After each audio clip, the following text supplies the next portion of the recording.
Bueno, el tema que vamos a ver el día de hoy es conviviendo con los hidrocarburos. Habrá muchas cosas que en alguna oportunidad muchos de los presentes ya lo han visto de manera, digamos, muy superficial, otros con mayor trato, de repente por su modo de trabajo, su ocupación, pero hay una gran mayoría que realmente no sabe cuál es realmente este mundo de los hidrocarburos, lo que es petróleo y gas. No, bueno, esto ya lo hizo la presentación al inicio. Mi nombre es Carlos Bianchi y mi profesión es ingeniero geólogo. El ingeniero geólogo tiene diversas ramas de aplicación. Puede ser minero, puede ser petrolero, puede ser geotecnista, digamos, dedicado a la construcción, edificación. Y hay una infinidad de aplicaciones para el caso de la geología. En mi caso, me dediqué a la geología del petróleo desde que egresé de la Universidad Mayor de San Marcos. Además, estudié una maestría en geología regional, que tiene que ver con todo, digamos, el contexto geológico de nuestro país y del mundo, y también en tectónica. La tectónica tiene que ver con estos movimientos que ocurren en la Tierra, que muchas veces nosotros los sentimos a través de los sismos, pero que cuando son a gran escala modifican la superficie terrestre, como es el caso de nuestro país. La forma que tiene nuestro país, digamos, esas variaciones a veces en la línea de costa obedecen a procesos geológicos que tienen que ver con la tectónica. Y además hice pues una maestría en administración, un MBA, ¿no? Me certifiqué en finanzas corporativas porque ya hace algunos años atrás he estado dirigiendo empresas, ¿no? He trabajado en varias empresas internacionales dedicadas mayormente a la industria del petróleo y el gas, y la parte de la gestión ayuda mucho en esta carrera que es netamente pues científica. ¿No? ¿Qué desafíos y qué oportunidades tenemos nosotros conviviendo con los hidrocarburos fósiles?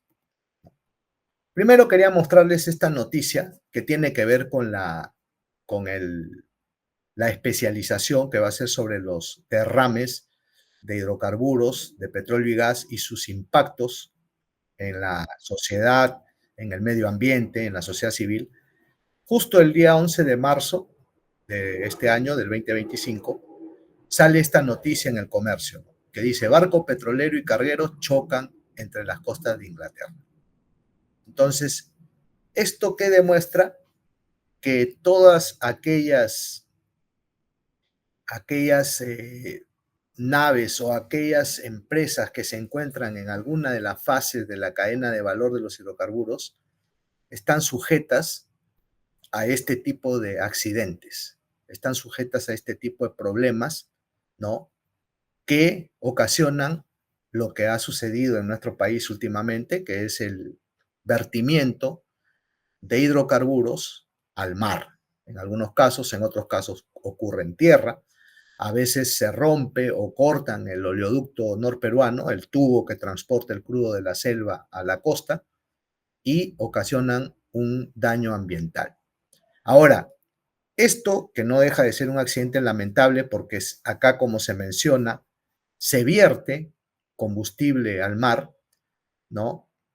Esto ha sido una colisión, un choque entre dos embarcaciones, un carguero que cargaba combustible, ¿no? Para unos aviones, choca con otra embarcación y ocurre el accidente, ¿no? Hay 37 tripulantes a bordo, ¿no? Que han sido, digamos,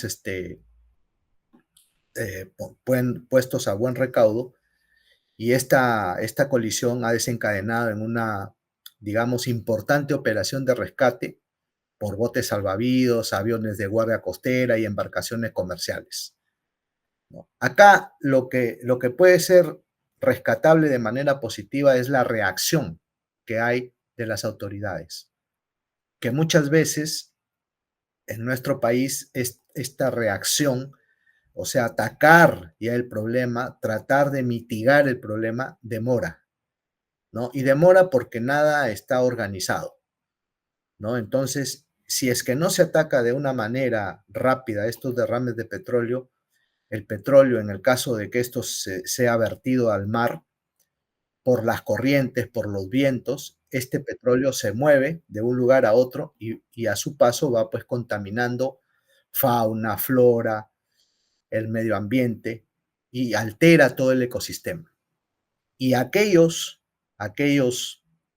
eh, stakeholders o personas que están cerca a estos lugares donde hay operaciones petroleras tienen y asumen estas consecuencias que son lamentables en la salud, son lamentables en la parte económica, ¿no?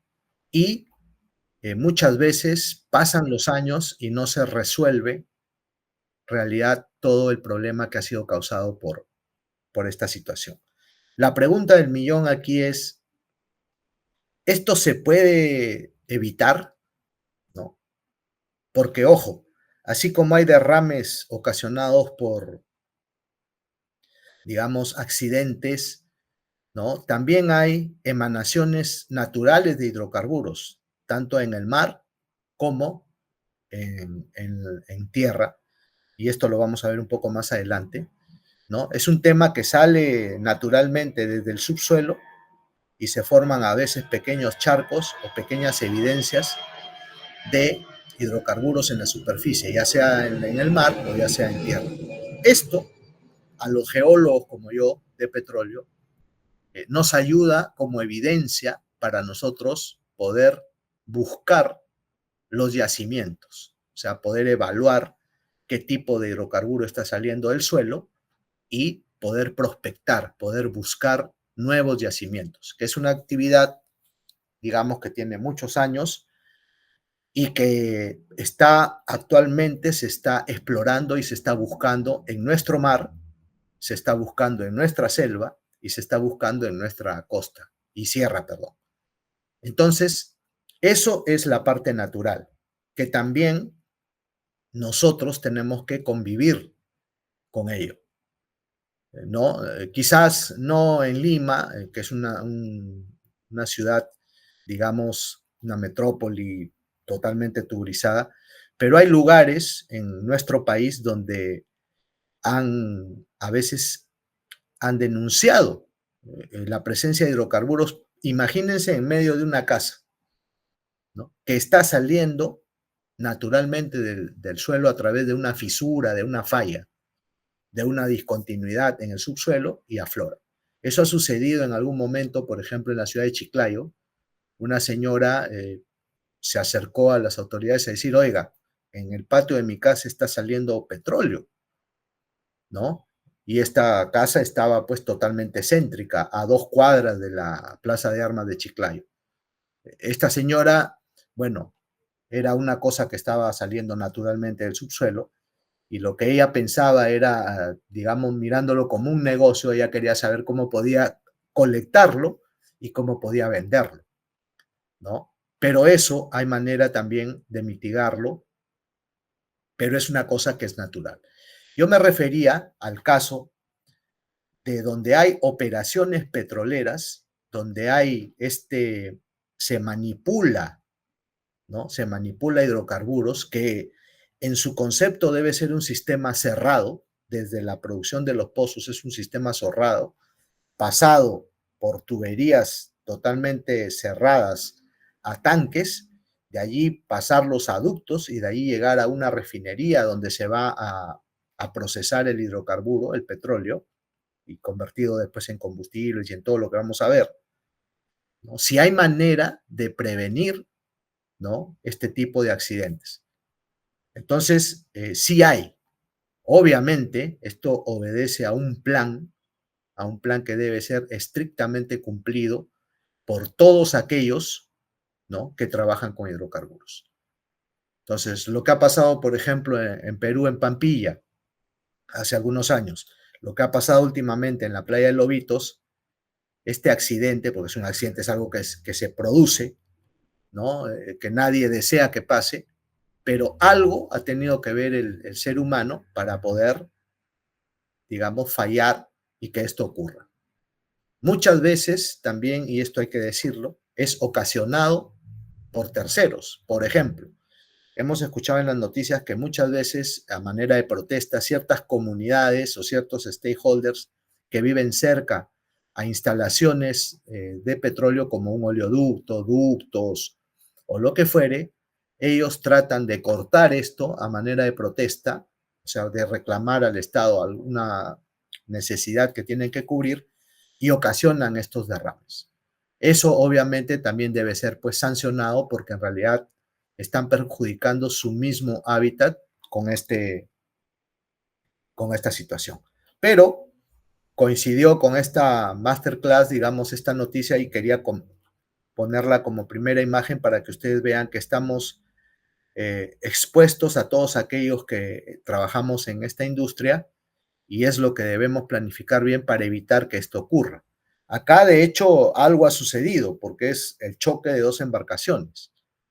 De repente no se han visto, de repente ha pasado algo y ha ocurrido el accidente, felizmente sin daños materiales, sin daños, digamos, de vidas, pero daños materiales obviamente.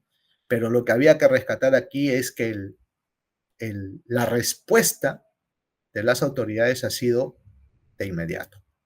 Entonces, esto quería que lo tengan como una primera imagen para que vean pues todo lo que puede causar este tipo de accidentes. Ahora, hay algo que hoy en día está, digamos, en bastante discusión. Se ha vuelto en algunos casos tendencias, en otros casos se han vuelto, pues, ciertas ONGs aprovechan esta situación, ¿no? Que es cómo estamos en el escenario global de los hidrocarburos. Porque ustedes saben que hace un buen tiempo, un poco tiempo atrás, se está promoviendo mucho las energías renovables, que son realmente, digamos, una muy buena opción para protección del medio ambiente, pero que tiene ciertos matices que muchas veces no tiene que ver con digamos, con el cuidado franco y sincero del medio ambiente. Muchas veces más se escapa por el tema se va por esta tangente el tema del negocio. O sea, hay compañías que les conviene hacer negocio que están metidas en esta situación de las energías renovables, las RER, que son recursos energéticos renovables, y con ello tratan de promover sus energías. Hace poquito ha pasado un accidente en Chile, un apagón tremendo, ¿no? Chile no tiene hidrocarburos, tiene un poquito de gas, ¿no? Pero ha ocurrido esto y algo ha fallado en su matriz, digamos, eléctrica y ha ocasionado este tema. Algo de lo que tienen los hidrocarburos es que su energía es constante y es sostenible. Lo malo es que sí, es altamente contaminante, digamos, el hidrocarburo como tal, pero algo que no juega a favor también es que no es renovable. O sea, el hidrocarburo se va a acabar en algún momento. Y el mundo va a tener que optar por otras energías que en algunos casos son energías renovables y que las tenemos. Yo creo que con la ayuda de la tecnología se va a ir mejorando la estabilidad y la sostenibilidad de las energías renovables, como es el caso del viento, la energía solar, ¿no? La energía hídrica, para que puedan tener, digamos, esa sostenibilidad que necesita el mundo energéticamente hablando, y no suceda lo que está ahora, por ejemplo, si nosotros partimos la Tierra entre Europa y América, Europa hace algunos años está sufriendo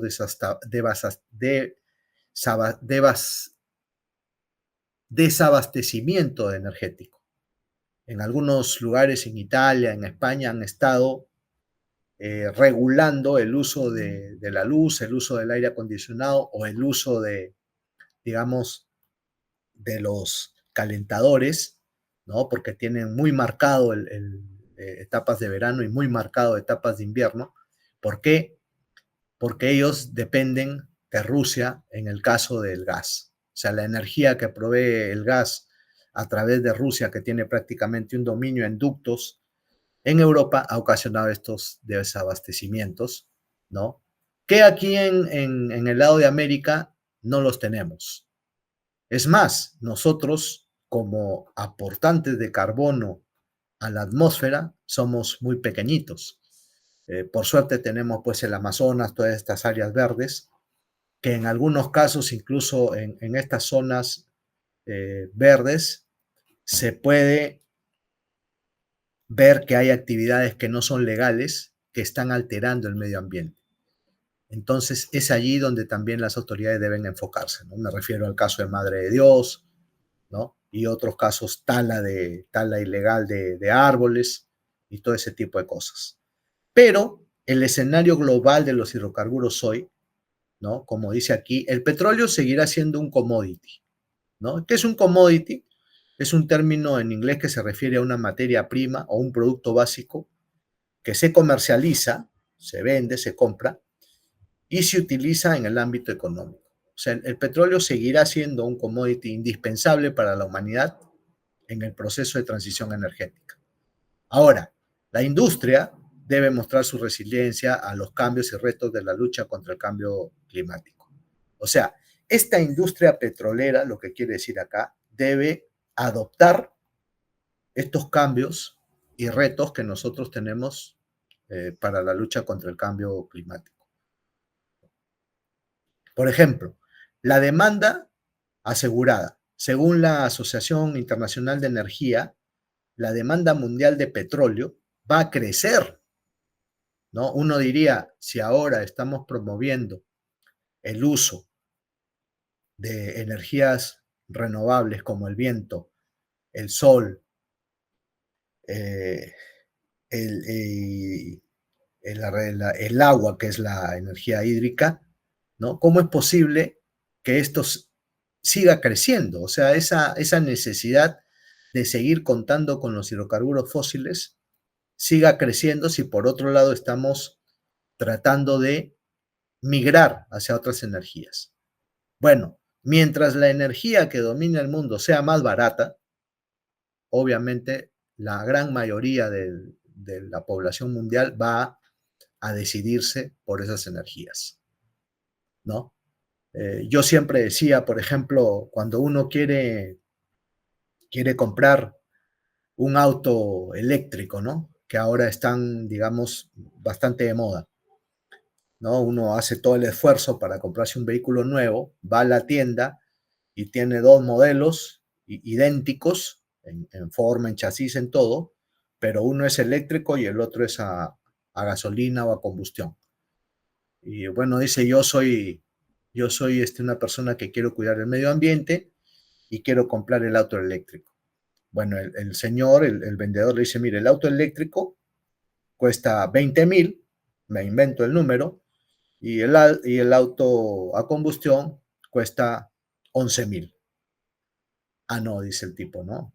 Yo seré muy, digamos, muy apasionado por el cuidado del medio ambiente, pero en este momento el dinero no me alcanza para comprar el eléctrico, así que me llevo el de combustión. Entonces, el tema de precio que tiene que ver con esta demanda es fundamental para una elección de si sigo con con esta transición, o sea, si paso a una energía renovable o continúo mi energía como la tengo hoy. Ambas cosas se pueden hacer. Ahora, lo que sí es necesario, digamos, insistir es que la operación de una compañía que se dedica a la parte de energías no renovables como petróleo y gas sea totalmente un sistema totalmente cerrado, donde digamos, el impacto al medio ambiente sea mínimo, como es el caso, por ejemplo, de las operaciones en el campo de Camisea. Esa operación es una operación de un sistema totalmente cerrado, ya se ha celebrado pues los 20 años de Camisea, ¿no? Con una operación bastante limpia, una producción de gas que ha cambiado la matriz energética en el país. Entonces, eso se debe, digamos, replicar en otros lugares donde en el futuro probablemente se puedan descubrir yacimientos de gas y aplicar el mismo principio para yacimientos de petróleo. ¿Qué pasa en el caso del petróleo? Que han habido muchos pasivos desde la época que se empezó a producir. Antes no había legislación para las actividades de petróleo y gas. Simplemente se producía. Algunos yacimientos que producen grandes cantidades de agua asociado al gas o al petróleo, el agua lo vertían al río, no pasaba nada. A veces abandonaban mal las instalaciones petroleras, los pozos, y quedaban como pasivos, dañando el suelo. Y ahora, ¿qué tenemos? Tenemos una foto en la cual hay una serie de pasivos ambientales, hay una serie de... Ustedes van a los campos petroleros más conocidos del país y se ve pues que hay estos residuos de hidrocarburos que no ayudan a que esta industria sea una industria limpia. Entonces, esa es la realidad. Pero nos encontramos con esta situación que dice, oye, la demanda va a crecer, o sea, vamos a seguir necesitando más, más petróleo, 6% más de lo que se requiere el mundo ahora. Ahora se está requiriendo algo de 95 millones al día de barriles de petróleo y esto va a crecer, ¿no? Entonces, ¿qué está pasando con las energías renovables que están por venir?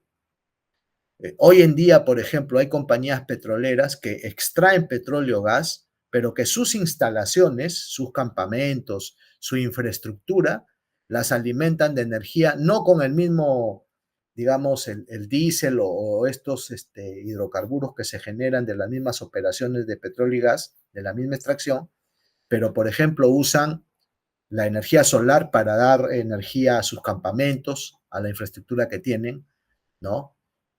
Y eso, o en otros casos, como he visto, por ejemplo, en Talara, usan estos grandes generadores de electricidad a través del viento. Entonces ya hay una combinación entre la actividad petrolera propiamente dicha y la transición que tan necesaria es para el planeta. Entonces ya se está migrando, pero no se está logrando mitigar realmente el 100% de uso de los hidrocarburos. Esta institución pronostica que entre el año 2022, que ya pasó, al año 2028, esta demanda va a crecer. Es más, muchas de las grandes compañías han optado por regresar a seguir buscando hidrocarburos. Me refiero, por ejemplo, a Shell, a Chevron, compañías de primer nivel. Este es otro tema que es, digamos, la madre del cordero para poder tratar de pasar de unas energías a otras. Y es la descarbonización. ¿Cómo se puede evitar, digamos, que todo este carbón, este CO2, el dióxido de carbono, llegue digamos, a la atmósfera? Ustedes saben que los grandes contaminadores, ¿no? Como el caso de China, el caso de la India, el caso de Estados Unidos, no le paran mucha atención a esta descarbonización. Pero acá dice algo muy importante y que yo ya lo he visto, lo anunció un experto en hidrocarburos que siempre relaciona la parte de hidrocarburos con todos los problemas geopolíticos que han habido en el mundo. Y él decía, el petróleo va a seguir muchos años más en la Tierra, o sea, el ser humano va a seguir usándolo muchos años. Yo no digo que al 2050, al 2080, al 2100, de repente mucho más, pero en paralelo la tecnología va a ayudar a crear, ¿no? Algún aparato, algún instrumento que pueda capturar este dióxido de carbono, ¿no? Capturarlo y lograr que sus empresas, que las empresas de exploración y producción, ¿no? Puedan, digamos, capturar este dióxido y hagan ese efecto de evitar la contaminación atmosférica. Entonces, con esto yo trabajé en una compañía que se llama SK Innovation. Esta compañía es un conglomerado surcoreano que tiene, en Corea del Sur, por ejemplo, no se produce ni una gota de petróleo ni de gas. no tienen yacimientos de ningún tipo. Pero ellos, toda esta energía que requieren para este país, para Corea del Sur, lo usan importando de los árabes el crudo. Pero ellos desarrollaron la industria petroquímica, o sea, la transformación del petróleo y el gas en productos que ayuden digamos, al ser humano, ¿no? Como fertilizantes, plásticos y una serie de, digamos, de productos que salen a través de la petroquímica, lograron desarrollar una industria petroquímica tremenda. Tienen una de las refinerías, digamos, grandes en el mundo, procesan 1.200.000 barriles por día, ¿no? Entonces tienen desarrollada una industria que está en la cadena de valor de los hidrocarburos, pero han logrado hace poco crear un aparato que cuando lo ponen en el medio ambiente logra capturar estas moléculas de dióxido de carbono. Entonces, eso tiene que ver con la tecnología para comenzar a descarbonizar el planeta, que es lo que se pretende también con el mensaje que lanzan las energías, los recursos energéticos renovables, ¿no? Como el viento, el sol, el agua. Ahora, otro escenario, tenemos un escenario de la demanda asegurada, la descarbonización, las energías limpias, que son las que les acabo de mencionar, las RER. Las inversiones en energías renovables se van a diversificar, se van a multiplicar, pero aún no logran, no logran revertir esta demanda global de energía. Y no ofrecen un suministro, digamos, que garantice que sea sostenible y confiable. Tiene sus bajas, sus caídas, ¿no? En lugares donde el sol, la energía solar no es tan intenso, en otros lugares donde sí lo es, entonces ocurre estos problemas que hacen que la gente siga inclinándose por una de las energías que es la de los hidrocarburos. Lo otro, también, que es la parte monetaria, la parte económica, la misma agencia, la Asociación Internacional de Energía, considera una inversión robusta, ¿no? Y se estima que la inversión en petróleo y gas del año 2023 ha sido 528.000 millones de dólares. Y esto está incrementándose. Entonces, este es el escenario global de los hidrocarburos y es algo que tomar en cuenta en estos 4 pilares. Ahora, es también necesario hablar de la terminología. Muchas veces nosotros escuchamos, leemos, ¿no? Y hay una serie de términos que no manejamos si no estamos dentro de esta industria. Entonces, es necesario familiarizarse, es necesario, digamos, a través de estos diplomados, de estas especializaciones, tocar estos temas que no es común a toda la gente, a pesar de que la mayoría de personas tiene relación, ¿no? Porque son stakeholders de una actividad petrolera, ¿no? Por ejemplo, ustedes van a Piura, saben que tienen yacimientos en Piura, en Talara, que es un sitio histórico, ¿no? Pero no saben el resto digamos, de terminologías que se usan en la industria, ¿no? Por ejemplo, se habla de oleoductos, ¿no? Se habla de midstream, se habla de upstream, se habla de petroquímica, de reservorio, petróleo liviano, petróleo pesado, perforación, downstream, gasoducto, poliducto, producción, exploración, RER, desarrollo y producción. Todos estos términos nosotros deberíamos tener cierta idea de qué se trata. ¿Por qué? Porque todas estas actividades que están detrás de los términos las tenemos en nuestro país, ¿no? Y tienen relación también con lo que se va a tocar en la especialización, que tienen algún riesgo, puede ser muy, muy leve o muy, muy alto, de que se pueda ocasionar un derrame.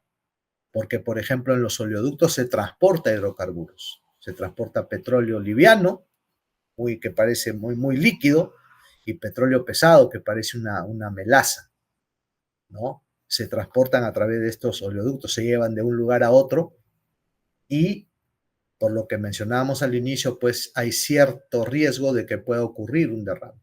El gasoducto o poliducto lleva el gasoducto lleva gas.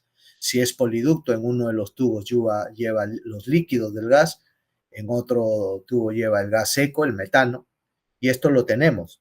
En Camisea, por ejemplo, va desde Camisea, desde la Concepción en Cusco, hasta la planta de liquefacción de gas natural que tenemos en Pisco, ¿no? Igualmente, la perforación, a pesar de ser un sistema cerrado, o sea, me refiero a la perforación de un pozo de petróleo, tiene el riesgo de tener en algún momento, por algún problema, una falla, un mal enrosque entre los tubos de perforación, o cuando ya se pone a producción, si hay algún error humano allí, no bien, no bien controlado, un exceso de presión, puede salir el petróleo y ocasionar la contaminación. Ahora, la contaminación, independientemente del volumen que contamine, con la consecuencia es que contamina.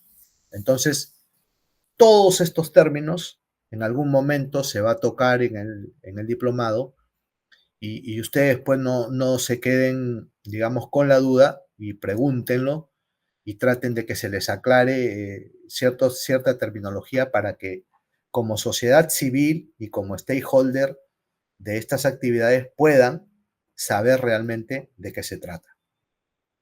Ahora, el petróleo hasta en su aspecto, ¿no? Es un líquido negro, no es un líquido muy, digamos, agradable a la vista, pero se conoce pues desde la antigüedad. Es necesario saber, con manera de historia, qué es lo que ha sucedido con la historia del petróleo. Esto proviene de un latín, de petroleum, ¿no? Y que deriva en un vocablo griego que significa aceite de roca. Este petróleo es un líquido natural, oleoso, ¿no? Medio aceitoso, y está conformado por una serie de hidrocarburos, una mezcla de hidrocarburos fósiles que son pues hidrógeno y carbono, ¿no? Es una cadena compleja y que generan los hidrocarburos. Ahora, estos yacimientos se les encuentra en el subsuelo, en almacenes, ¿no? En unos lugares naturales de las rocas, en los poros de las rocas, o en las mismas rocas que originan estos petróleos, que son llamados almacenes o reservorios. Y lo podemos tener en cualquier lugar. Podemos tenerlo en el mar, podemos tenerlo en la sierra, en la selva, en todos los lugares que tenga condiciones a través de toda la historia de la Tierra, donde ha habido acumulaciones de algas, de restos marinos en cuencas, en cubetas naturales, ¿no? A una determinada presión, temperatura, puede tener la capacidad de generar estos hidrocarburos y de almacenarlos o entramparlos en los reservorios. Allí, por ejemplo, en lo que acabo de mencionar, hay varios términos que muchos no saben, ¿no? Dicen trampa, entrampar. ¿Qué es una trampa? ¿No? La trampa es el lugar, es una configuración geométrica donde la acumulación que hay de hidrocarburos impide que estos se escapen. Para un geólogo lo mejor es tener una trampa bien configurada, cosa que cuando uno hace el pozo, llega a ese lugar y descubre el petróleo y lo puede sacar de manera segura en ese sistema cerrado. Cuando esa trampa no cumple las condiciones que se requieren de naturaleza y en algún momento se ocurre una falla, una discontinuidad, ese petróleo viaja hasta la superficie. Y es allí donde se encuentran estos emanaderos o estas pequeñas emanaciones o grandes emanaciones, ¿no? Del hidrocarburo en superficie. Pero ese es un tema natural. estas discontinuidades en el subsuelo hacen que este petróleo pueda aflorar en la superficie. Lo que nosotros como profesionales de la industria buscamos es encontrar esas trampas en las cuales está tan bien configurada que impide que el hidrocarburo salga. Entonces, es lo que nosotros, los geólogos de petróleo, buscamos. Porque si vamos a ir a una trampa donde por un tema natural está estado expulsando hidrocarburos durante millones de años, porque es lo que duran estos procesos, ya no vamos a encontrar un petróleo o un gas comercial, porque eso ya se evaporó o ya se salió de la trampa y se ha ido a otro lugar. Entonces, eso, ¿no? Es el... Ahora, este hidrocarburo, este petróleo, tiene unos usos principales. ¿Cuáles son? El transporte es uno de sus usos principales, la energía industrial, calefacción, iluminación, los lubricantes que se usan para los vehículos, para las industrias, y el uso de subproductos en lo que es la petroquímica.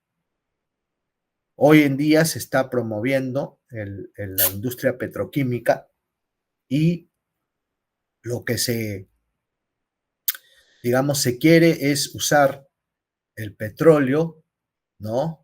El petróleo que venga de la costa, de la selva, o el gas, los hidrocarburos que vienen como líquidos o como gas natural, en este caso de camisea, ¿no? Puedan entrar a esta industria petroquímica y puedan sacar subproductos, una serie de productos, ¿no? Generalmente hace muchos años se pensó de la industria petroquímica solamente sacar polietilenos, sacar plásticos, ¿no? Pero la industria petroquímica saca cualquier tipo de producto, textiles, eh, estos maquillajes, una serie de cosas. Ya lo vamos a ver más adelante.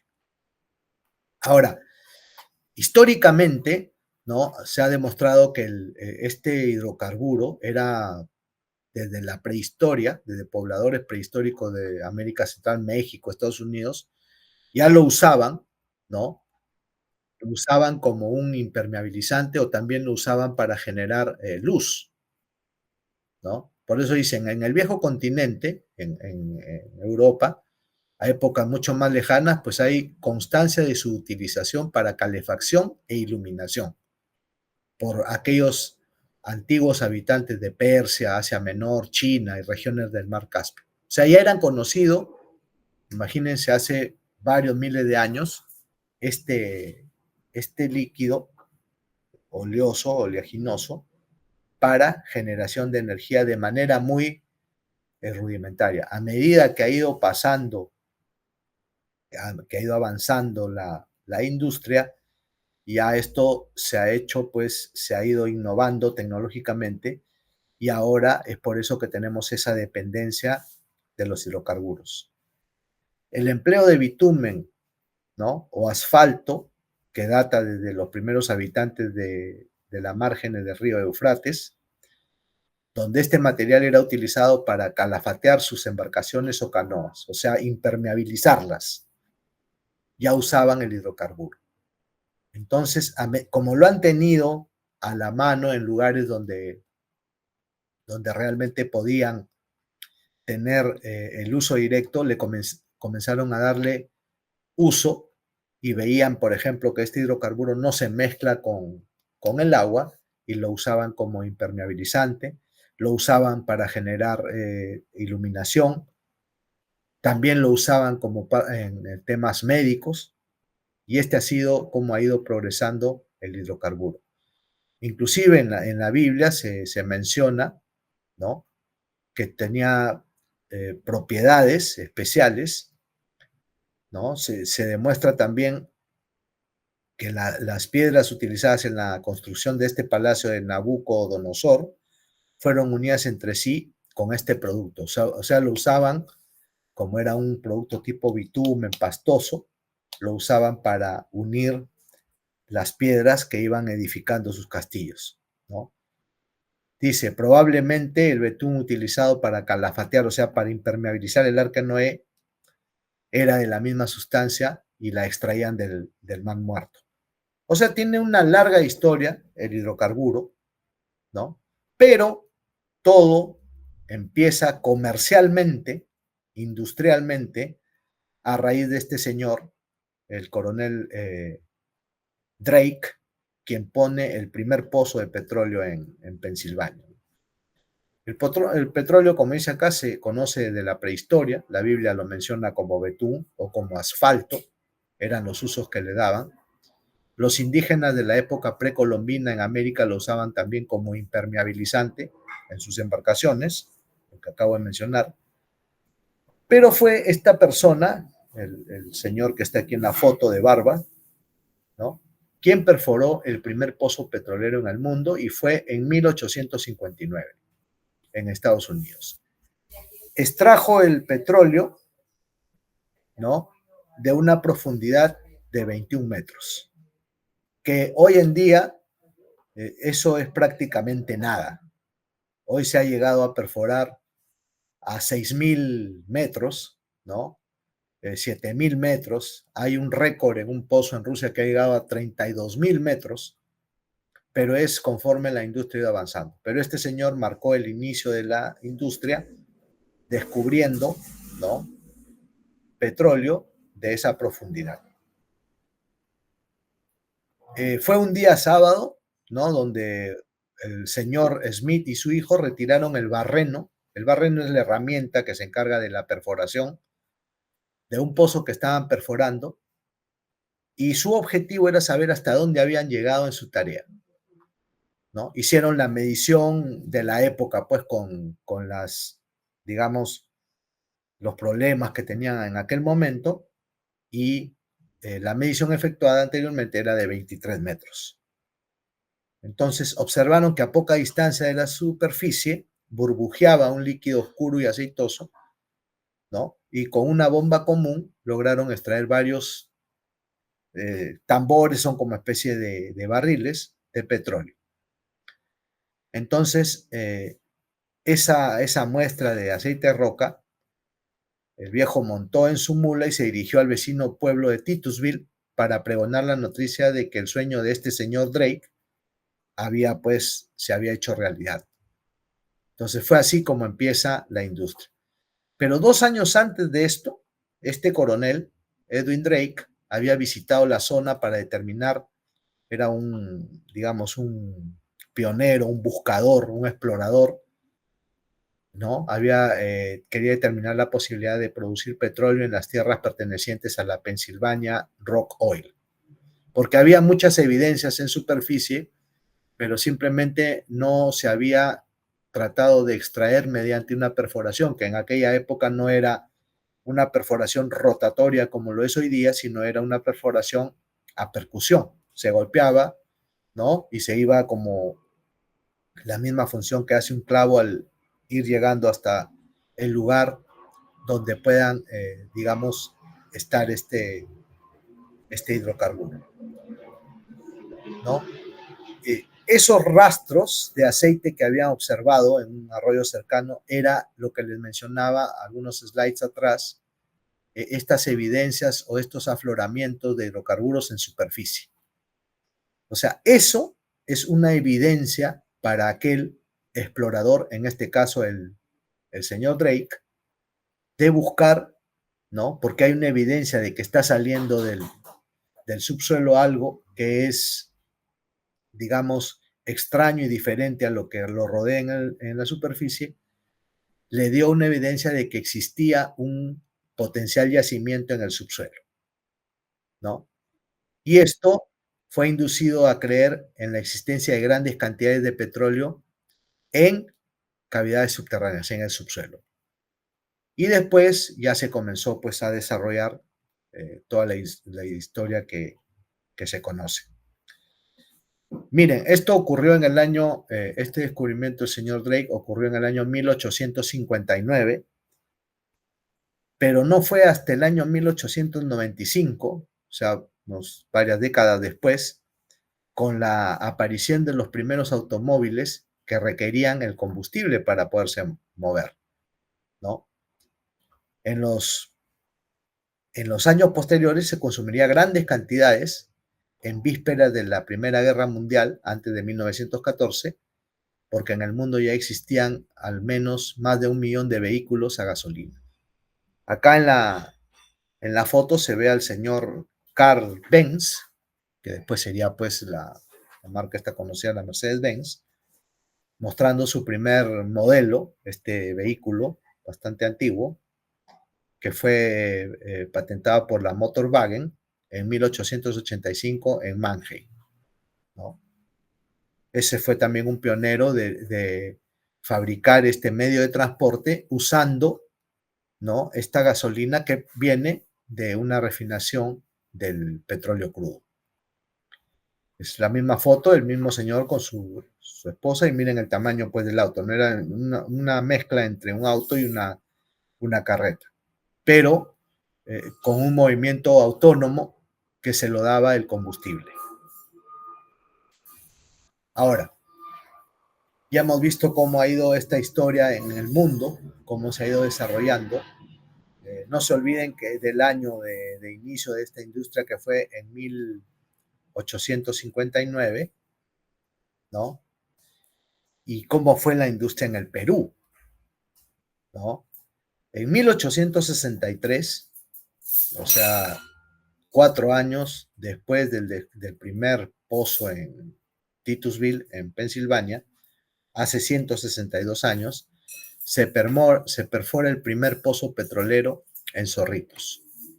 En Tumbes, nosotros le llamamos cuenca, ¿no?, desde el punto de vista geológico, y se encontró petróleo a 25 metros de profundidad. Y esto ocurre pues 4 años después del primer pozo en Titusville, en Pensilvania. Fíjense que fuimos el segundo país en el mundo en hacer un pozo que buscaba petróleo a 25 metros de profundidad. El pozo que hizo el señor Drake tenía 23 metros. Aquí en Tumbes lo encontramos a 25 metros de profundidad en el año 1863. Y miren lo que queda del pozo, ¿no? Esta foto es una cortesía de un colega, ¿no?, en Tumbes. Miren esta mancha, que es una mancha, digamos, natural, que hay muchas en la zona de Talara, Tumbes, y esto es lo que queda de aquel pozo que logró encontrar petróleo a 25 metros de profundidad. Esto ya no existe allí, esto se tomó en el 2012, esta foto, y bueno, Tomás tuvo la cortesía de brindármela para poderles mostrar el pozo que se hiciera en el año 1863, donde daría pues el inicio a la industria de los hidrocarburos en nuestro país, y podemos decir que fuimos pues el segundo país en el mundo en hacer un pozo, digamos, por petróleo, con ese método de percusión, y lograr encontrar a esa profundidad petróleo. Allí inicia, después se comienzan a hacer una serie de pozos, muchos en Tumbes, muchos en Talara, ¿no? Y la actividad ya coge bastante fuerza, y se continúa con la perforación industrial del hidrocarburo de petróleo, que también, dependiendo del lugar donde se origine, ahí puede ser asociado a gas, o puede ser pozos de gas, o pueden ser impulsado por el gas, el petróleo. Hay una serie de yacimientos, una serie de, digamos, de mecanismos que produce. Acá hay una serie de fotos, por ejemplo, fíjense, Zorritos, cómo era el año 1900. Todas estas torres que ven ustedes acá en la pantalla son torres de perforación. O sea, se perforaban, se producía, se perforaban, se producían, y muy cerquita estaban pues los stakeholders, que hoy día los llamamos así, que son los pobladores, ¿no? Algunos servían como oficinas, como infraestructura para esta operación en el año 1900. ¿No? En 1930 Igualmente ya muchas evidencias de pozos de perforación, ¿no? Estos carros que ya funcionaban para, digamos, ya había una industria que proveía el combustible para estos autos en 1930, es el área de Talara.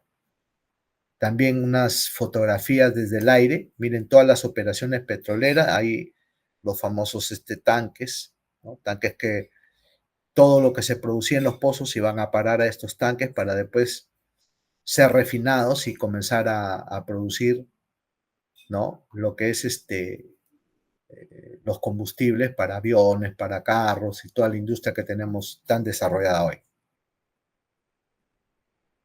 ¿no? Igualmente acá, otra fotografía de del mismo año. Y ustedes van hoy día a Talara y ya ven también una serie de infraestructura que tiene relación con la extracción petrolera. Hay muchos pozos que fueron abandonados hace muchísimos años atrás, muchos pozos, pero ya también demográficamente las ciudades han ido creciendo y hay muchas familias que hoy día en sus casas tienen eh, restos de pozos que siguen emanando, por ejemplo, gas en medio de su sala, en medio de su casa. Y muchas de estas personas usan eso como energía. O sea, es como si tuvieran su balón de gas, pero este gas está saliendo del subsuelo. Eso es algo que es una tarea pendiente del gobierno porque tiene que ver con los pasivos. Hoy día, para el caso de las actividades de petróleo y gas, después que se termina una concesión, un contrato, ¿no? Hoy la ley obliga a hacer un plan de abandono y eso incluye pues dejar toda el área en buenas condiciones para que quien venga pueda, si es que aún existen reservas por desarrollar, por producir, lo pueda hacer de una manera muy amigable con el medio ambiente y si no, tienen que dejar el área abandonada, o sea, abandonar esta área para que sea habitable por el ser humano o pueda hacer desarrollar otras actividades como la agricultura y otras que puedan hacerse ya sea en el lugar donde se desarrollan las actividades. Entonces, eso está hoy día estipulado. En aquella época, desde los 1900 en adelante, desafortunadamente, perdón, no habían esas regulaciones. Simplemente se producía, simplemente se almacenaba, se refinaba y se usaba. Y nadie tomaba acción o nadie tomaba, digamos, preocupación por el medio ambiente, por el futuro del medio ambiente. Hoy en día, que hay una serie de problemas, cambios climáticos, a veces nieva donde no debe, o ocurren huracanes donde no debe haber o donde nunca hubo, son esas alteraciones que el mismo ser humano ha ido causando en el mundo. Entonces, es necesario, porque se está a tiempo de poder tener una industria que conviva con el ser humano de una manera amigable y relacionada. ¿Eso se puede hacer? Por supuesto que sí. Hay lugares donde en el mundo donde la industria de hidrocarburos convive con, digamos, poblaciones muy cercanas y no tienen no tienen grado de contaminación. O sea, pueden convivir. Es más, estas personas están alertas a lo que pueda suceder en las operaciones, que es, yo creo, la función personal de todas aquellas personas o todos aquellos stakeholders que no conocen realmente de la actividad, pero que sí pueden estar alertas en que se desarrolle de una manera que sea amigable con el medio ambiente, amigable con las personas, los pobladores que tienen alguna actividad, digamos, profesional o actividad industrial en las zonas donde se produce el hidrocarburo y puedan convivir de una manera, como se dice, sin afectarse unos a otros. Por el contrario, que puedan ayudarse de una u otra manera a convivir. Hoy día algunas empresas, es también bueno mencionarlo, están haciendo eso, ¿no? Por ejemplo, hay compañías que operan en la selva y están desarrollando programas para el desarrollo de acuicultura, el desarrollo de agricultura, ¿no? Están ayudando porque, como les dije al inicio, las actividades de producción o desarrollo de actividades de petróleo y gas el sistema es herméticamente cerrado y no debería haber un derrame de una gota al suelo o en el momento que se transporta, porque todo eso se puede evitar con una buena planificación, el uso de una buena infraestructura, porque este sistema no tiene por qué salir hacia los costados o hacia el exterior, porque es un sistema herméticamente cerrado. Desde que se pone en producción hasta que va a una planta o a un almacén, a un reservorio o va a una refinería, ese sistema es cerrado. Si algo falla en ese camino, ocurre lo que pasó en el derrame, por ejemplo, de Pampilla, falló una conexión, en el derrame de Talara, falla también una conexión, ¿no? Y en vez de atacar de inmediato el hecho o informar o aislar o separar, muchos o algunos, digamos, tratan de minimizar, de decir, no, ha sido una cosa muy pequeña o pasó esto, pasó el otro. Entonces, no se sabe realmente, y eso lo van a aprender, estoy seguro, con otros especialistas en la especialización. No logran saber estas personas que están a cargo de esta operación cuánto, ¿no? Cuánto demora tratar de resarcir ese problema de un derrame. Lo que ocurrió con el pozo Macondo, que seguramente lo han escuchado en México, que fue una cosa, o en el Golfo Pérsico, que pasaron algún accidente de ese tipo, son millones de barriles que van al mar, ¿no? Y ocasionan un daño tremendo. Eso, recuperar eso, es un tema que dura mucho tiempo y que cuesta mucho, mucho ponerlo a su condición original. ¿Por qué? Porque hay daño de fauna, hay daño de flora, hay daño al agua misma, o sea, todo el ecosistema se altera.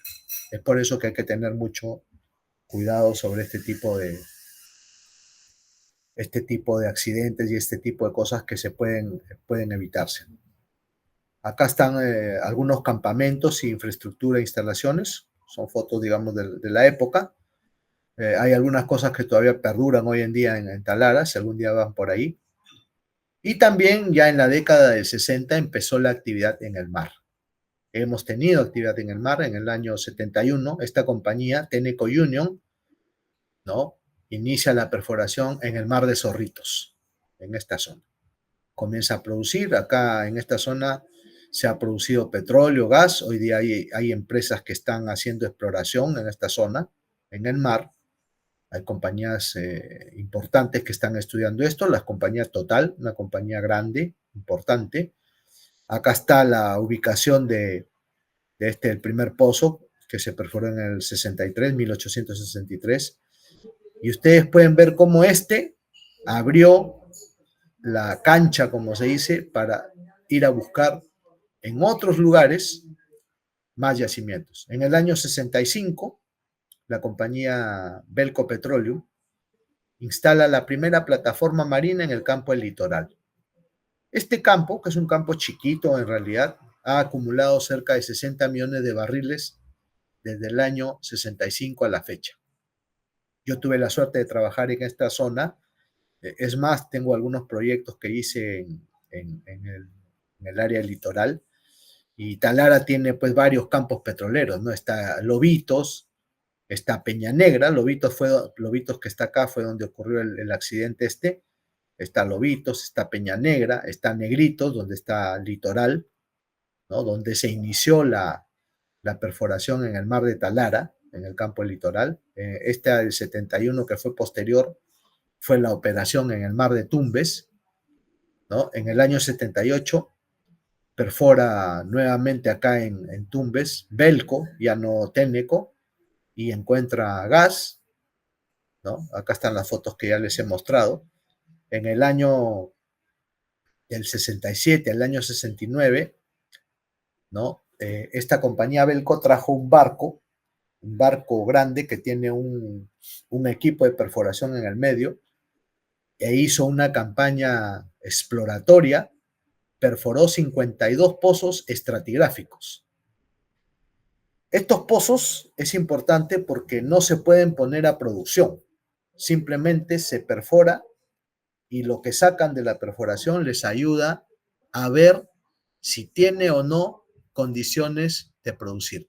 Es un pozo mucho más barato que un pozo convencional, pero lo que brinda estos pozos estratigráficos es porque atraviesa todos los estratos del subsuelo. Lo que sí aporta son información del subsuelo que va a decirle al geólogo, oye, de estos 52 pozos, por ejemplo, que se han perforado en todas estas zonas que veían con característica de tener hidrocarburos, se han logrado identificar estas o estas donde se puede tener posibilidades de encontrar. Y así empezó toda la perforación en el mar de Talara, que hoy día también está lotizado, pertenece a un lote que se llama el lote Z69, ¿no? Y ahí ustedes van a estas zonas, al mar, Cabo Blanco, Peña Negra, Litoral, Providencia, una cantidad tremenda de plataformas, ¿no? Estas plataformas más o menos de este estilo, que han sido pues perforadas o instaladas desde el año 65 a la fecha, digamos. De una plataforma, a diferencia de, digamos, de estos pozos, acá solamente este castillo perfora un solo pozo. En cambio, de una plataforma, porque es una plataforma que tiene un pozo también vertical, como estos, pero además tienen una serie de conductoras que pueden hacer hasta 21 pozos, digamos, dirigidos. Entonces, es por eso que esta operación en el mar muchas veces, pues, es bastante buena en términos de producción, y perforan diferentes pozos, hasta 21 desde cada plataforma, ¿no? Y pueden tener mayor volumen de producción. Entonces se ha descubierto miles de millones de barriles en estas zonas y hasta ahora ya siguen operando. Ahora, convivencia del ser humano con el petróleo y el gas. Acá salió esta imagen que digamos, me llama la atención porque dice, ¿cómo sería pues la vida sin petróleo? ¿No? Dice, no es tan simple como se puede pensar, ¿no? Entonces, acá hay una serie de productos, desde que se encuentra el petróleo hasta que se transporta a almacenes, de los almacenes se transporta a la refinería y se comienza, después de muchos procesos complejos, ¿no? Entra a la industria petroquímica y puede sacar una serie de productos, ¿no? ¿Qué productos que a veces uno ni se imagina que provienen del petróleo? Ejemplo, medicamentos. La mayoría de los medicamentos sin receta, ¿no? Homeopacitos y las vitaminas se derivan de productos que vienen del petróleo. O sea, miren, los medicamentos, los productos cosméticos provienen del petróleo. Obviamente, el petróleo es la materia prima, el commodity que decíamos algunos slides atrás, y estos tienen que sufrir una serie de procesos de cambios en su composición, en sus moléculas, pero de ahí generan todos estos productos y subproductos, ¿no? Medicamentos, productos cosméticos, productos plásticos, ¿no? Productos sintéticos, productos de limpieza, ¿no? Asfaltos, una serie de productos. Ahora, otros productos elaborados con petróleo, insecticidas, ¿no? Bolígrafos, lapiceros, y fíjense toda la lista que tienen acá: cemento, alfombras peludas, cinta electricista, estuches para baterías, etcétera, etcétera. Partes de automóviles y un montón, una serie bastante amplia de productos. Todo esto proviene del petróleo. Entonces alguien saca esto y dice, ¿cómo sería pues la vida sin petróleo?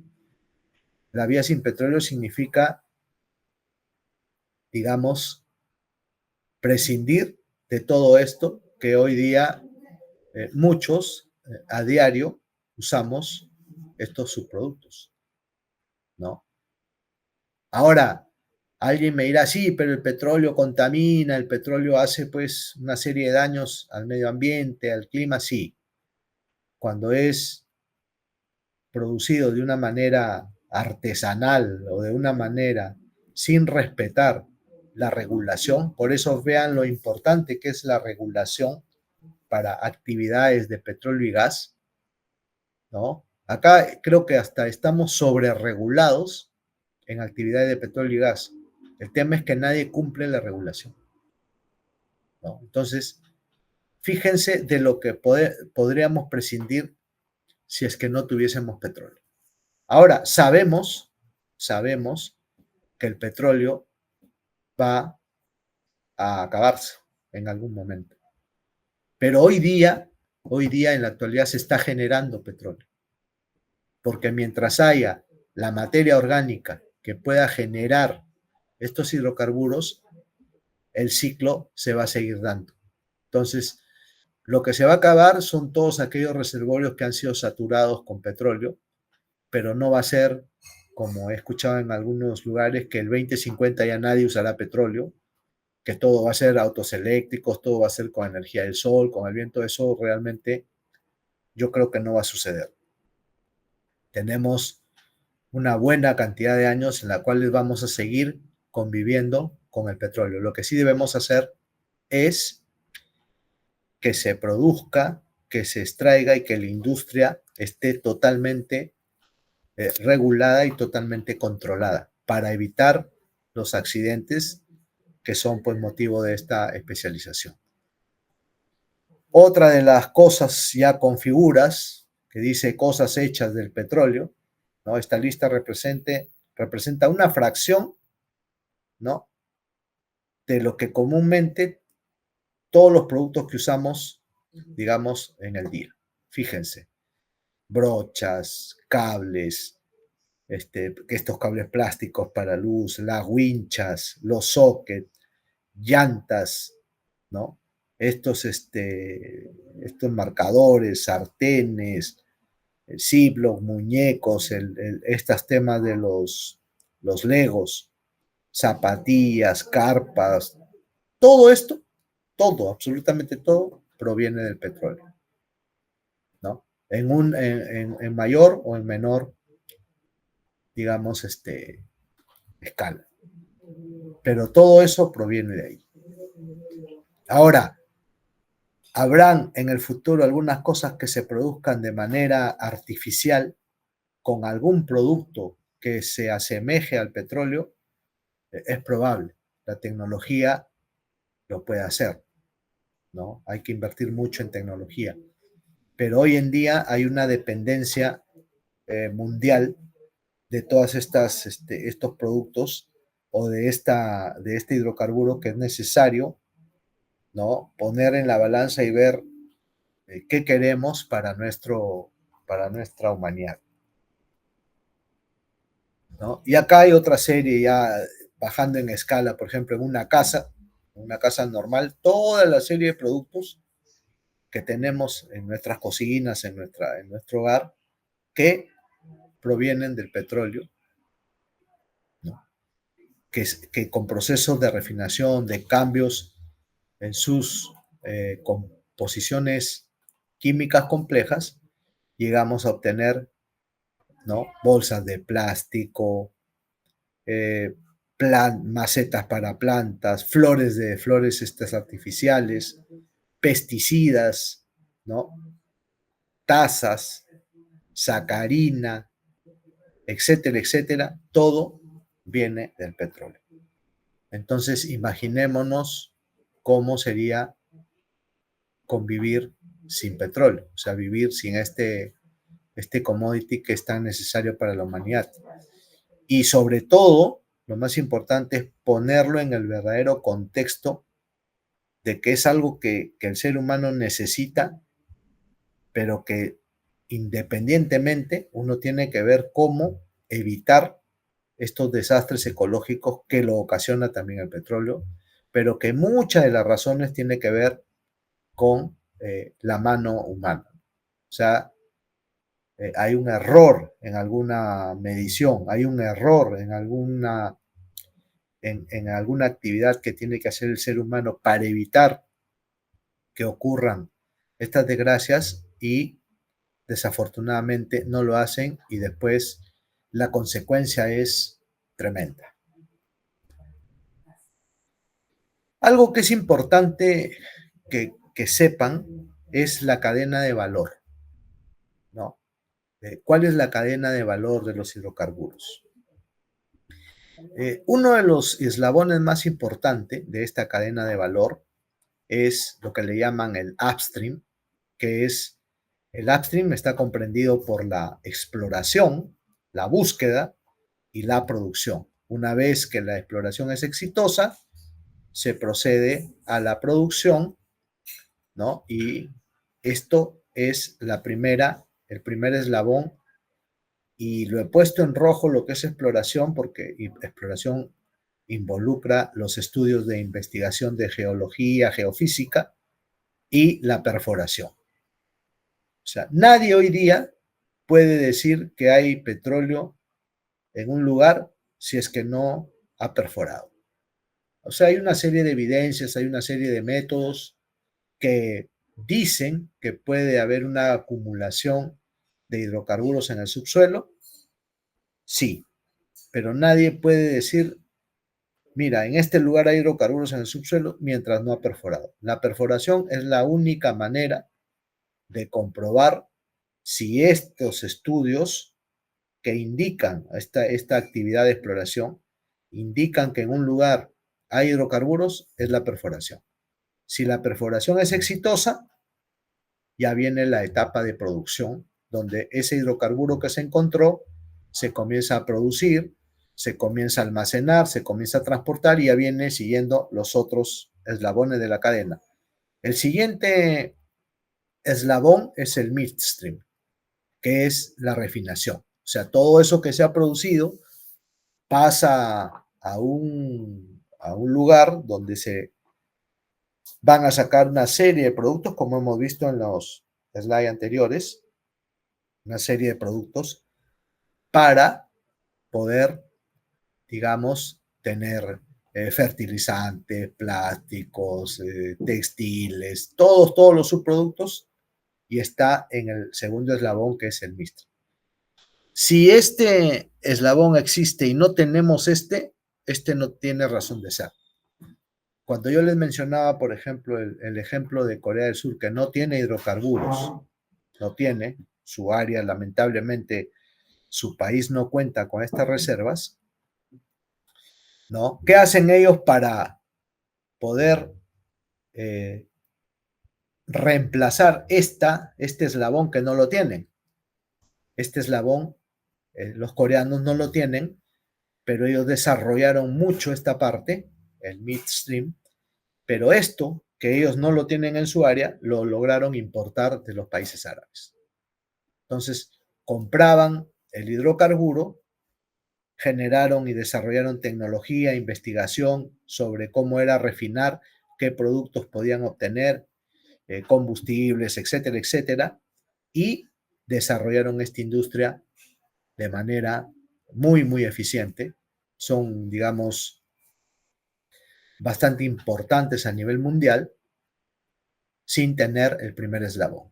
Nosotros acá en nuestro país tenemos todos los eslabones. Tenemos exploración, tenemos producción, tenemos sobre todo lugares donde hay evidencias, ¿no? Lamentablemente tenemos que desarrollar de una manera más tecnológica, con mayor investigación, la parte de refinación. Y el último eslabón, que se le conoce como el downstream, y está compuesto por el transporte y la comercialización. Una vez que todo este hidrocarburo que ha ingresado aquí sale, ¿no? Ya como productos, imagínense la cantidad de productos que salen, estos van a tener que ser transportados a estaciones de servicio para alimentar el combustible de los aviones, para industrias como la agricultura, ¿no? Todo donde se necesite usar estos hidrocarburos a través del transporte y a través de comercializarlos. Entonces, esta cadena es la cadena de valor de los hidrocarburos. Algunos países en el mundo, como les mencioné el caso de Corea, no tienen alguno digamos, eslabones. Lo que hacen es geopolíticamente cómo pueden aprovechar de algún país vecino para, a través de negociaciones, poder tener, digamos, esto, ¿no? Y desarrollar su balanza energética, su balanza comercial.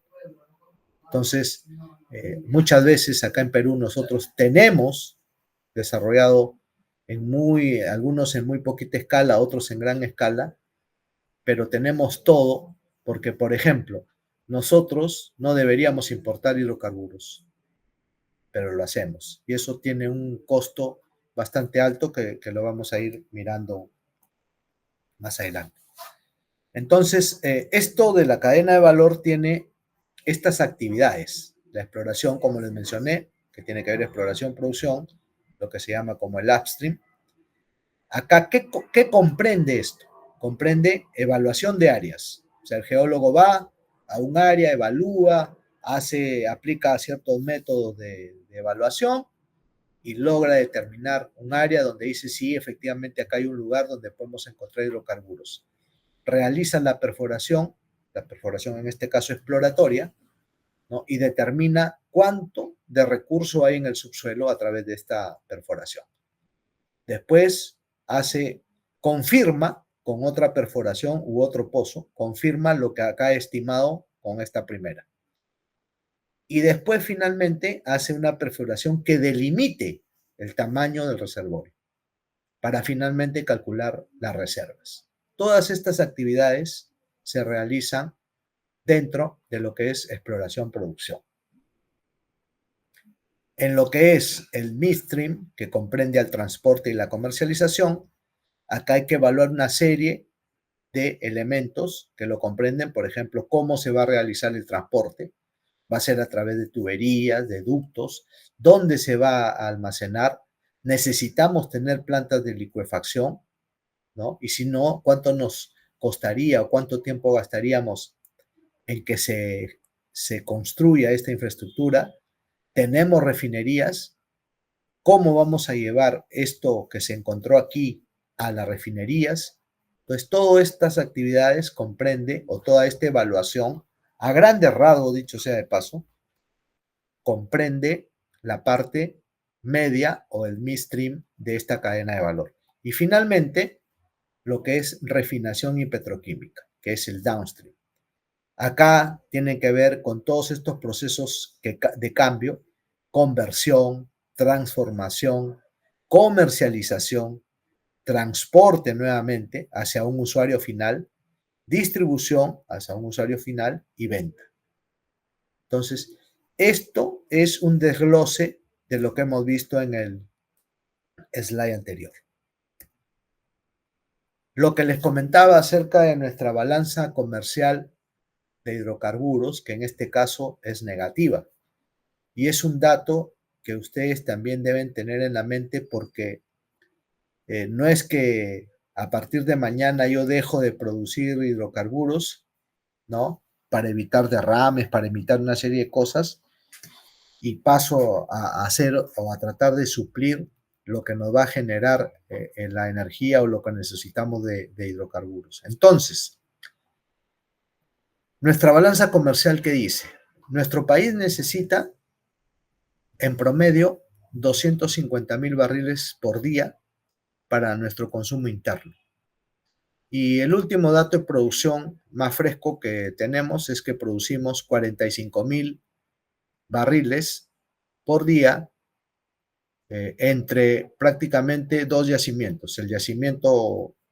Un yacimiento que está en la selva, ¿no? En el área de Loreto, que produce una compañía que se llama Petrotal, produce alrededor de 20.000 barriles, y todas las concesiones de Talara que más o menos producen 20.000. Entre eso, llegamos a producir 45.000 barriles. Ahora, esto que necesitamos es sin tener en cuenta algunos proyectos mineros importantes, ¿no? Ustedes saben que el Perú es un país minero y el ministro actual ha salido a decir que tenemos muchos proyectos, caso Tía María, el caso Yanacocha y una serie de proyectos que aún no están, digamos, para empezar a producir. O sea, cuando estos proyectos mineros se reactiven, ¿no? Nosotros vamos a requerir más barriles de petróleo para poder soportar esa actividad. Probablemente estemos llegando a los 300.000. Entonces, tenemos un déficit en la balanza comercial, ¿no? Pero lo más crítico aquí es lo siguiente. Necesitamos importar, ¿no? Porque nos falta para compensar esta balanza, necesitamos importar 210.000 o 260.000 barriles, según sea el caso, si se reactivan estos proyectos grandes, para poder satisfacer nuestra demanda interna. ¿Qué significa esa importación? ¿No?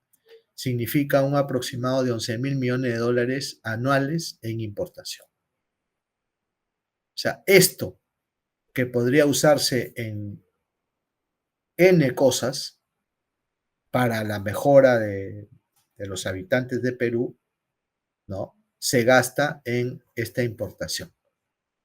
Entonces, esta balanza, ¿cómo la podemos volver positiva? Pues desarrollando más exploración en nuestro país, dando facilidades a los inversionistas para que vengan a explorar, compañías grandes como ya estuvieron en Perú, ¿no? Y poder revertir esta situación.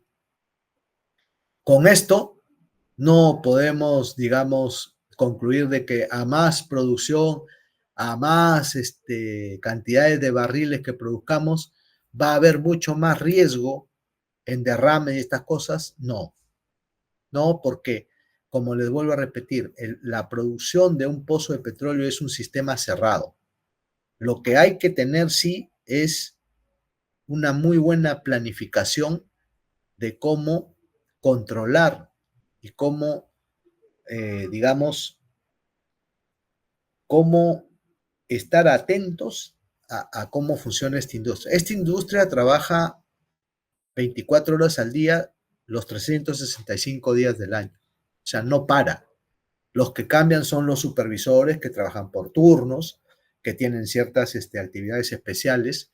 Entonces, lo que hay que mejorar no es que haya más perforación, más producción. Lo que hay que mejorar es el control, el auditar, el estar pendiente de la seguridad en una operación petrolera. Las cosas que han pasado como derrames y problemas han sido causados por malas prácticas, malas compañías, malos pobladores muchas veces y malas empresas. Eso es así. Entonces, como también en los lugares donde hay compañías que han hecho unos trabajos, digamos, de calidad y tienen una excelente convivencia con sus vecinos, como lo mencionaba al inicio, esta compañía que produce algo de 20.000 barriles en la selva, ¿no? Eso se debe replicar, se debe imitar. Y simplemente, este es un negocio, es cierto, hay que No es que vamos a invertir dinero, es una industria de alto riesgo, porque muchas veces se gastan millones de dólares para hacer un pozo y sale negativo, o sea, sale seco. Hace poco se hizo, hace algunos años, se hizo un pozo exploratorio en el área de Madre de Dios, superó los 150, 160 millones de dólares llegar a poder perforar en esa zona y el resultado fue negativo. No se encontró absolutamente nada. Entonces, todo eso hay que meterlo a la canasta de ideas, a la canasta de conocimiento para poder determinar efectivamente qué es lo que corresponde hacer. No podemos tratar de desaparecer una industria, ¿no? Cuando nuestra reacción frente a un problema es tardía, no se tienen los estándares que exige la misma industria y eso ocasiona estos problemas. Algo que también muchas veces muy pocos saben, a mí me decían que el petróleo venía de los dinosaurios, en realidad no es así. En una cuenca, en los mares y lagos, ¿no? Se presentan en los océanos pequeños organismos, ¿no? Que van decantando, se van sedimentando y pasan a través de miles y millones de años, ¿no? Es una serie de capas con una serie de organismos y estas son las rocas, digamos, que van a tener característica de generar.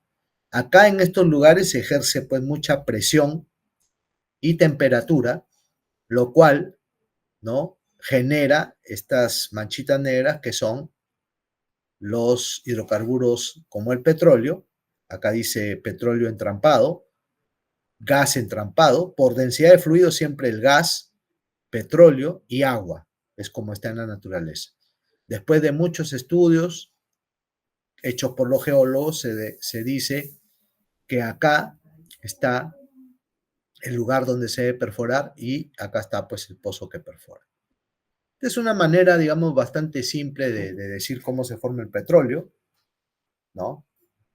Pero hay un concepto que salió en los años 90, que es el concepto del sistema petrolero, ¿no? Este concepto es un concepto unificador. ¿Y cómo lo califica? Dice, el sistema petrolero es un conjunto de elementos, ¿no? Hay varios elementos que deben existir y un conjunto de procesos que son esenciales y que se deben dar de una manera sincrónica, es decir, al mismo tiempo, para que pueda existir una acumulación de hidrocarburos, ya sea petróleo o gas. Hay algo que resaltar aquí. Si alguno de los elementos o procesos no se dan, por alguna razón, no habrá un descubrimiento de hidrocarburos. Entonces, he puesto un ejemplo como si en una olla yo meto una serie de elementos, ¿no? Procesos. Imagínense, quiero hacer una sopa de una sopa de carne, ¿no? Entonces, lo primero que necesito, la primera es la materia orgánica, que en este caso es carne, es uno de los elementos, ¿no? Y debe haber una serie de procesos. Y acá, como les mencioné en el slide anterior, ¿no? Debe ocurrir al mismo tiempo, pero debe estar acompañado de la temperatura y de la presión. Si existen los elementos, existen los procesos, se dan al mismo tiempo y se usa la temperatura adecuada y la presión adecuada, estamos frente a un descubrimiento. O sea, si todo esto se da en un mismo momento, cuando nosotros destapemos esto, vamos a tener en este caso el ejemplo, nuestra sopa de carne. Pero si yo quiero sopa de carne, voy a tener que usar carne. No puedo usar gallina, por ejemplo. No me va a salir sopa de gallina. En la naturaleza es lo mismo. Si yo quiero tener petróleo, debo tener pues materia orgánica que sea rica en lípidos, en grasas. La materia orgánica que formó el hidrocarburo, tendré como resultado petróleo. Si tengo, digamos, plantas superiores, tallos, etcétera, tendré de repente acumulaciones de gas. Todo eso se puede saber o se puede estudiar ¿no? De lo que hace el geólogo, que es ir al afloramiento, tomar muestras, mandar al laboratorio y hacer una serie de análisis y va construyendo su historia, ¿no? Y algo que es importante en el origen del petróleo es la presión y la temperatura. La presión y la temperatura son los que van a influir en la madurez, la madurez, digamos, exacta para que haya una generación de hidrocarburos. Y un ejemplo que siempre es bueno tenerlo, imagínense que uno quiere hacer una torta, prepara la masa, ¿no? Tiene acá la cocina donde va a poner la torta en el horno y pasa lo siguiente.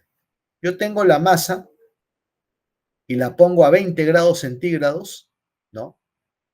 Pasa mucho tiempo, o sea, la temperatura muy baja, la presión también baja, ¿no? Pasa mucho tiempo, yo la voy a tener de repente a 20 grados unas 8 horas y la torta va a seguir cruda. La parte contraria a eso es, tengo la misma torta, la pongo en el horno, pero ya no le pongo 20, sino le pongo 800 grados y no pasan ni 20 minutos y la torta se va a quemar. Entonces, en este caso, esto está inmaduro y en este caso esto está sobremaduro. Lo mismo pasa en el petróleo. Si no tiene la temperatura adecuada, no vamos a tener un crudo maduro o un petróleo maduro. Si la temperatura es mucho mayor, ese hidrocarburo se va a destruir, se va a quemar. Ese es el concepto de madurez. Pero si nosotros queríamos hacer una torta con el tiempo y temperatura adecuado, que ese tiempo son, digamos, 1.500 millones de años, entre 1.000.000 hasta 1.500 millones de años, ¿no? Y la temperatura puede estar entre 60 y 160 grados centígrados en la naturaleza, en el subsuelo, nosotros podríamos tener nuestra torta. En este caso, nosotros podríamos tener nuestra acumulación de petróleo y gas, ¿no? A una temperatura y presión adecuada. La presión lo da todas las rocas que están por encima de la roca que genera. Y la temperatura, como ustedes saben, pues cada metro que nosotros nos profundizamos en el subsuelo, tenemos 32 grados de temperatura que va aumentando. Entonces, ese es el concepto de madurez. Y los elementos y procesos del sistema petrolero al que me refería, ¿no? Son los elementos que debe haber en un sistema petrolero, son la roca que genera, la sobrecarga que se ejerce sobre esa roca, la tectónica, los movimientos, la roca reservorio o almacén y la roca sellante, que es la que impide que el hidrocarburo que se acumule ahí se escape. Los procesos que se dan, acá se da generación y migración, formación de la estructura, donde se va a tener el almacén, y almacenamiento y preservación. Finalmente, se forma la trampa que les mencionaba al inicio y se debe dar sincrónicamente. Entonces, todo este proceso se repite, ¿no? Se repite con esta unión de elementos y procesos y da como resultado la acumulación. Esta es más o menos una imagen, ¿no? Por acá está la roca generadora, acá está un reservorio convencional, ¿no? Acá hay otro reservorio que es un reservorio apretado, que le llaman lo no convencional también, ¿no? Y acá está el shale o esquisto, ¿no? Que es donde se genera el hidrocarburo. El hidrocarburo se genera aquí, se desplaza o migra hacia acá y acá se entrampa. La trampa es esta parte, ¿no? Y acá está entrampado, o sea, no hay evidencia de que este hidrocarburo salga a la superficie, al menos en este ejemplo. Hay lugares donde sí el hidrocarburo a través de fallas llega a superficie, como lo vamos a ver más adelante. Aquí, fíjense, gas convencional no asociado, o sea, esta es una trampa solo de gas. Acá hay un pozo de gas de petróleo no convencional porque saca el petróleo y el gas de la roca que genera, ¿no? Gas de arena, lo que le llaman las tie sands, arenas apretadas. Acá hay una trampa convencional de gas y petróleo convencional, petróleo no convencional, gas y metano o carbón que está aflorando en la superficie. Y acá se ven todos los lugares, ¿no? Los tipos de reservorios y los lugares también donde esto que está en superficie es un afloramiento natural de ese gas metano o carbón, que también existe en el subsuelo. Bueno, acá a ver, permítanme.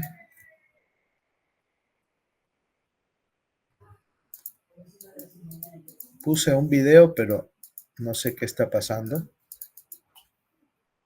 Permítanme. Acá está.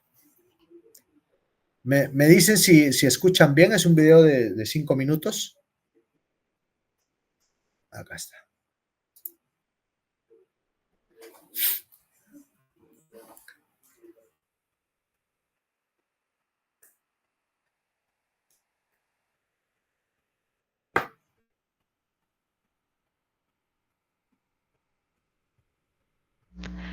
Ingeniero, disculpe. ¿Sí? No estamos compartiendo el audio del video. ¿Podemos probar dejando de compartir la pantalla, por favor? Ok. A ver, permítame. Ya. Al momento de volver a compartir, ahí seleccionamos solo una pestaña, que sería la pestaña donde está el video, y en la parte inferior hay una opción donde dice compartir el audio también. Eso lo activamos y ya estaría. A ver. ¿Allí lo logran ver? No, no está compartiendo ahora, ingeniero. A ver, permíteme. Y acá pongo compartir. Ajá, en compartir, solo en pestaña de Chrome, seleccionar dónde está el video, ya no toda la pantalla, sino una pestaña de Chrome. Ah, ya. Ajá, y en la parte inferior había una opción que dice audio y con eso ya estaría. Ok, ahí creo que he vuelto a compartir toda la pantalla, me parece porque estamos viendo las PPTs.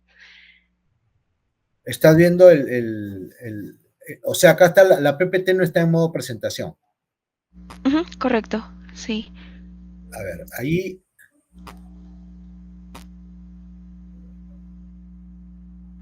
No, todavía no tenemos audio, me parece. a ver, ¿me dices el audio dónde? A ver, es al momento de compartir, ingeniero, de presionar el cuadro con la flecha dentro, ¿no tiene por si acaso el enlace del video en YouTube? No lo tengo aquí.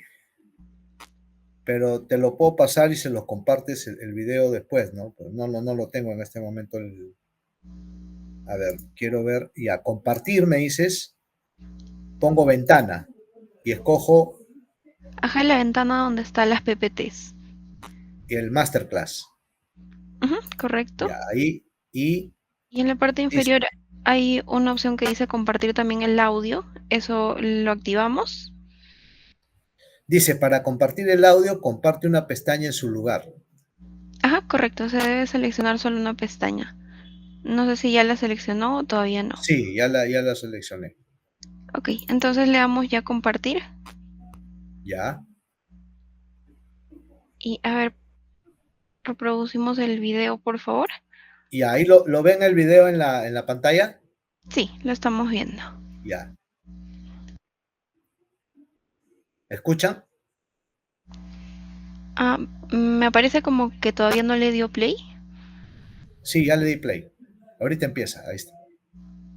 A ver.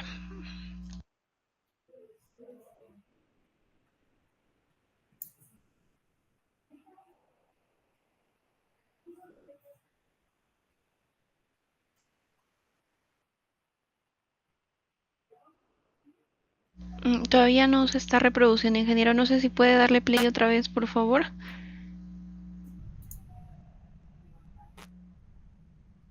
Yo ya lo estoy viendo, Uy, por acá no está cargando. Vemos solo la pantalla en negro de la parte del video. sí, yo lo he probado todo y corría normalmente. ¿Ah? Parece que es problema del Meet. Uy, puede ser, ingeniero. En todo caso, por favor me comparte después el enlace y nosotros se lo hacemos llegar a los participantes Ya, y perfecto. continuamos con la ponencia. Sí, acá el video trata de todo lo que hemos hablado de cómo se forma el petróleo, pero es bien ilustrativo, que les voy a pasar el enlace. Correcto, entonces no se ha podido ver esto, pero vamos a seguir con los stakeholders que están en la industria del petróleo y gas. Por ejemplo, acá tenemos algunos ejemplos, el campo de Camisea, ¿no? En medio de la selva está toda la infraestructura. Después, el lote 192, un lote que está, digamos, en toda la boga de las noticias. Es un lote que debería producir, por lo menos es un lote importante, tiene alrededor de 130 millones de reservas, pero está totalmente parado hoy en día, ¿no? El lote 8, que es un lote también importante, puede llegar a producir 10, 12 mil barriles en unas condiciones buenas. Y Talara, que es prácticamente uno de los campos más antiguos que tenemos en el Perú. Todos estos, todos estos lotes tienen comunidades cercanas, medianamente cercanas o lejanas, que interactúan el día a día con las operaciones. Entonces hay compañías que tienen un buen manejo, digamos, social, ambiental, y establecen una relación muy buena con sus stakeholders porque son parte de la industria,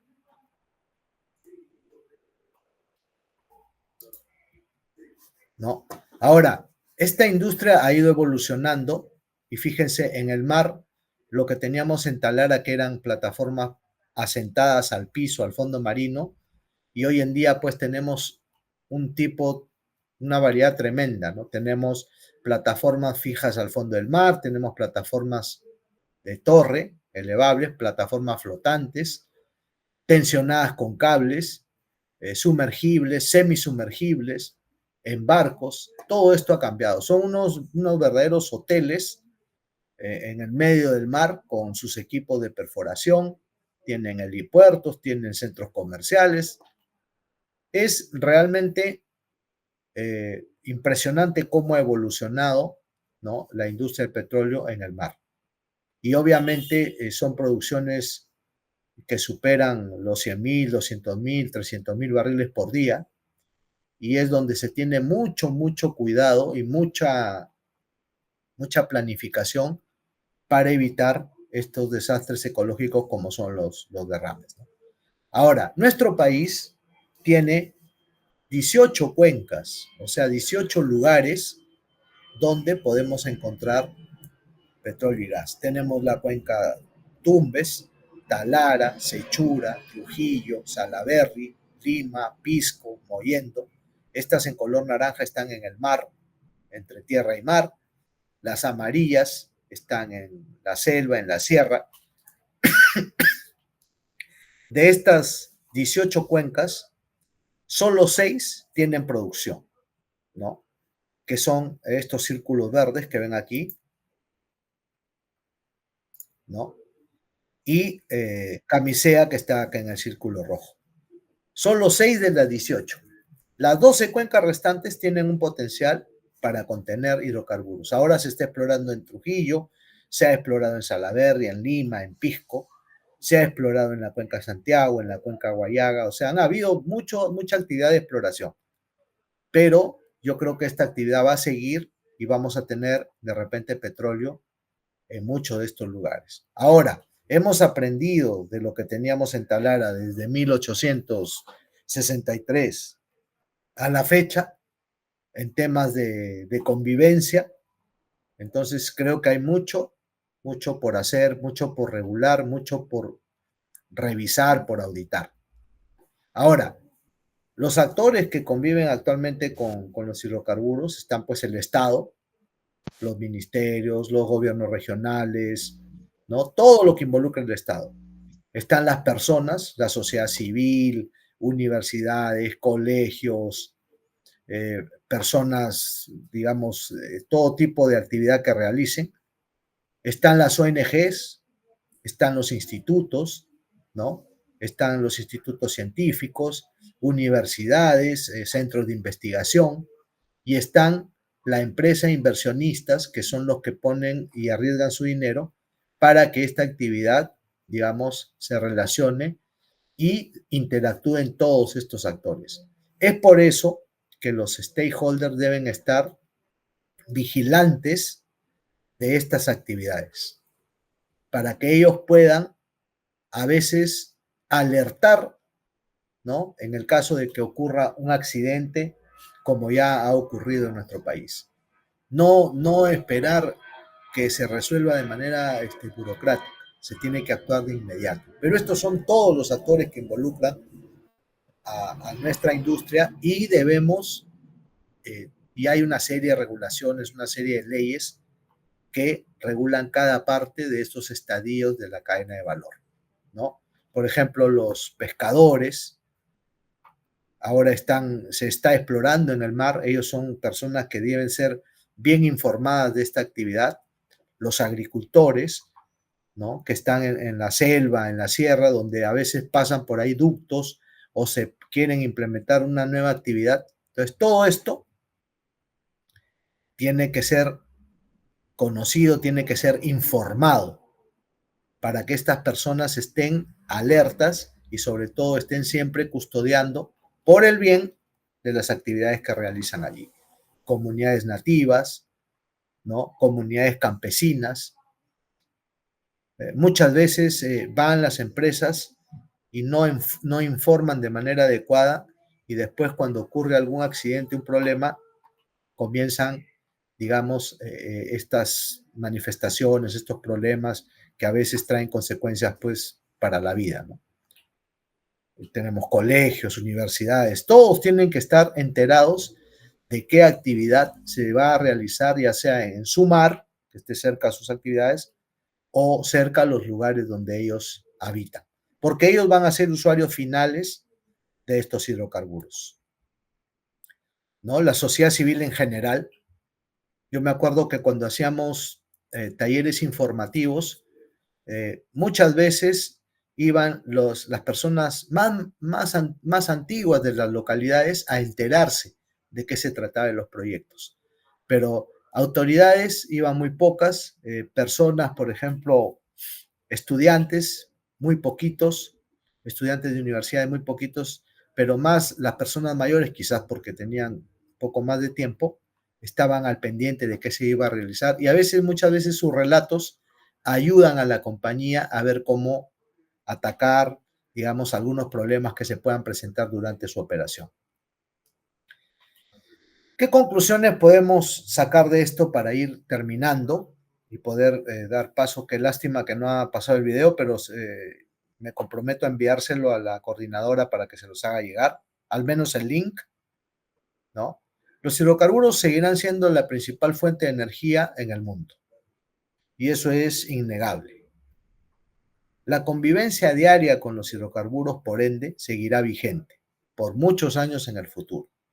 Nuestra labor como personas, en mi caso yo involucrado directamente con la actividad y todos ustedes de alguna u otra manera dependen o están cerca o tienen alguna relación con la actividad, debe ser vigilante y tienen todo el derecho de levantar la voz o de alertar cuando vean algún tipo de problema.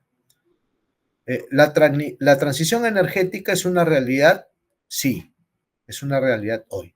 Ahora, el mecanismo o driver para que ayude a esta transición energética es el gas, ¿no? Es por eso que ahora muchas de las compañías están enfocando sus esfuerzos en buscar gas. Obviamente el gas tiene un desarrollo especial, necesita una infraestructura especial. Si uno encuentra petróleo, lo puede estar extrayendo y produciendo al día siguiente. En el caso del gas no es así, requiere infraestructura, requiere un tratamiento especial, ¿no? Entonces, y ese gas va a ayudar a que esta transición energética se dé y podamos, pues, de acá en algunos años, muchos años adelante, poder gozar de energías renovables, energéticas renovables como son, pues, energía solar, el viento, la energía geotermal, ¿no? La energía de la hídrica, de los ríos, el agua, y poder tener una vida sostenible en este tema. Ahora, los stakeholders relacionados a las actividades de hidrocarburos deben estar vigilantes y alertas para evitar desastres ambientales. O sea, no basta con que una compañía tenga un departamento de seguridad o un gobierno tenga un gobierno regional o una municipalidad tenga su área de seguridad allí para que esperar que ellos hagan esa labor. No, el, la sociedad civil, el estudiante, la autoridad o quien sea, tiene la misma responsabilidad y el mismo derecho de poder estar atento a estas actividades. Y por último, somos un país rico en recursos, no solamente de petróleo, gas, tenemos minería, tenemos agricultura, tenemos pesca, ¿no? Y su aprovechamiento de estos recursos, lo que sí debe ser una regla es que debe ser con los más altos estándares de seguridad y protegiendo siempre al medio ambiente en el cual habitamos, que en realidad es una tarea de todos. Bueno, con esto culmino la presentación.